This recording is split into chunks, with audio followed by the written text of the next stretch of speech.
Every gym in America right now is selling you their summer body finish out. But I want to talk to you about a different body. I want to talk to you about your 70-year-old body. And let's do the math here. That 6-week, 12-week summer shred body, that's all it is. 6 or 7 weeks, 12 weeks max. If you think about your favorite movie actors, they talk about it all the time. The shape they get into for that shirtless scene, shredded Hugh Jackman style, they're only in it for a couple weeks when they know they have to film that. And then they go back to a lesser version of that, a more normal version, easier to maintain. But your body in its 60s and 70s, you live in that thing decade after decade. So you need to focus on that style of training that's going to help you to maintain an optimal level of strength and fitness in that decade. The real truth is that body that maybe decades in the future, 20, 30 years from now, is being built right now. Everything that you do in your life is building it up to go. There's great research on this when they look at people who have marathon trained, people who haven't trained in 20, 30 years, and a healthy 20, 30-year-old right now. And what they find when they do these cross-sectional looks at the MRI is that someone who trains into their 60s and 70s with something like a triathlon has a bunch of lean muscle mass and a small amount of visceral fat around it that looks very comparable to a normal healthy individual in their 30s, right? And then there's the opposite, someone who does nothing. When they look at the cross-sectional area, they've lost a lot of muscle, the size looks about the same, but there's a ton of fat in it. And that's what doesn't show up for people most of the time. They don't gain these big bloated sizes, they just lose the muscle mass over time. And all of a sudden it doesn't look any different, but they're wondering why they feel different because they've changed out what's inside of here from muscle to fat. So here's a core reframe I want you to work through. Is chasing a summer body all a bad thing? No. If you chase a summer body, it is going to be absolutely wonderful for your enthusiasm for training, for everything else. But if you do it at a cost, right, trading off good ideals, good programming, good everything, just to do it every single year and go through core cycles, it's just not going to be efficient for your body, right? And those hard deadlines make you do things that are otherwise maybe a problem, right? You adjust exercise selection. So you choose, hey, I'm going to only do these things that maybe don't help my joints long term, but I push through these issues with my shoulder just to knock out some more bench so I look bigger in my upper body for the summertime. Then I choose bicep curls and tricep extensions over full range of motion exercise that are compound movements that are going to help me live my life better, right? Another one maybe that you deal with pain and injury, and I know this super well from being a college track athlete who rushed back too quick and now has a bum ankle that doesn't always work the way I want it to and is constantly trying to get it better and better, but I have 10 years of poor habits and mechanics that I rush back from on top of it that I have to undo. That just takes time. Again, you choose to push through those things just to get the summer body you want for, but you now have a cranky shoulder for the next 9 months out of the year. And that's probably not a trade-off that's worth it.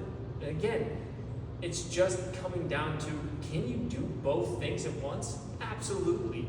You can chase your summer body and chase your 70-year-old body, but it comes down to living your life in a healthy range first and going down to the lean for the summer, which is just the low end of that healthy range, versus letting yourself get outside of healthy, dropping back down to that super end lean range, going back up to unhealthy weights, back down to lean range. It's that giant cycle and the deadlines and the pressure that you put on yourself to speed run that make you make poor choices in exercise selection, in pushing through pain when you shouldn't, in making decisions nutritionally that are not going to be consistent with your normal lifestyle.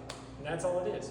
And we should probably back it up for a second and talk about why strength, why muscle mass is so important that it is the hill I'm willing for this gym to die on and would never change out of our programming just to make an extra dollar.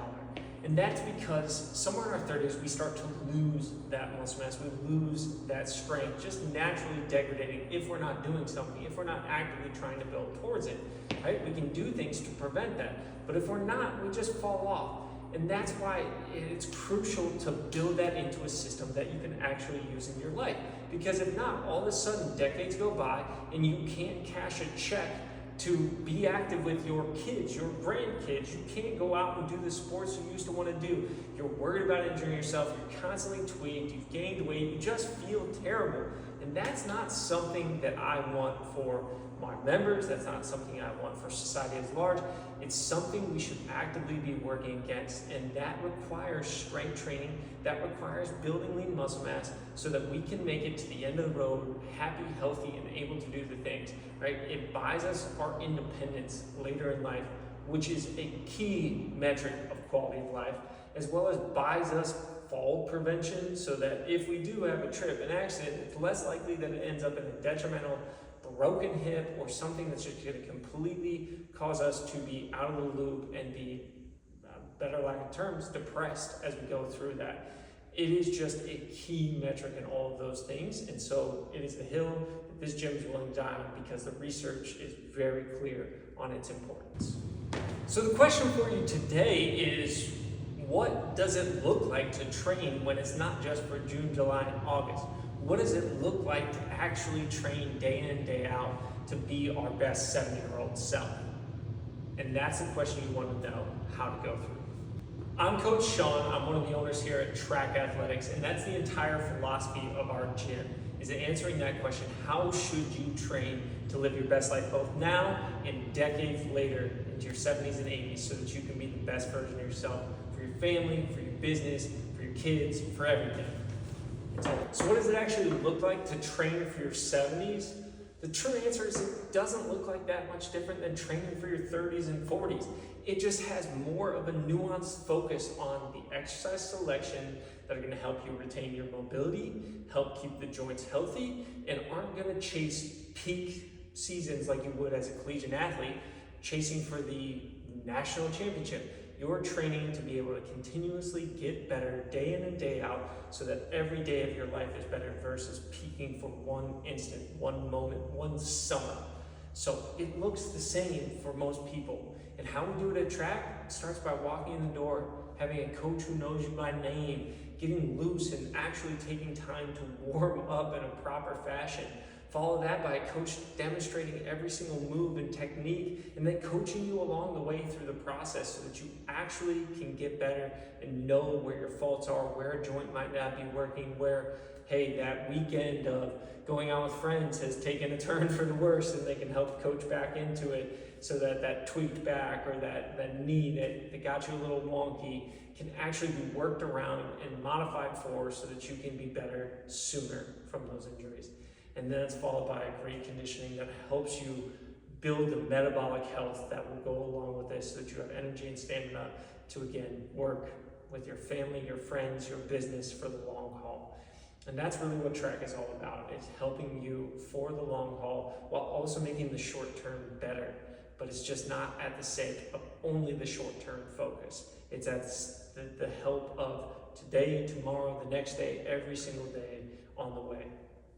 So if you're watching this and you're in your 40s, your 50s, your 60s, and you're thinking that all sounds great, someone training me, someone who knows my name, someone who's going to hold me accountable, but people are so far ahead of me, it's just, I'm not going to be the fittest in there, I've never done it before. Let me just let you know, there's no better time to get started than now. And this is not a room that's going to fill with egos and lifting around, absolute competitiveness at the sake of others. It is going to be a welcoming community that helps you get into this and then goes forward from where you're at now, whether that's 40 and never working out or 65 and never working out, and helps you move forward so that every day moving ahead, you are moving towards a better version of yourself, helping yourself out along the way so that you can really experience life and have the best quality of life moving forward. This way of thinking is along the lines, again, of what you're looking for, then go ahead, follow us, take us up on an opportunity to get into a trial or get a 50-day kickstart with us and actually make progress towards your goals. Have that extra experience, have that accountability, and find your way into the version of yourself that you can see in the mirror but can't get to quite yet.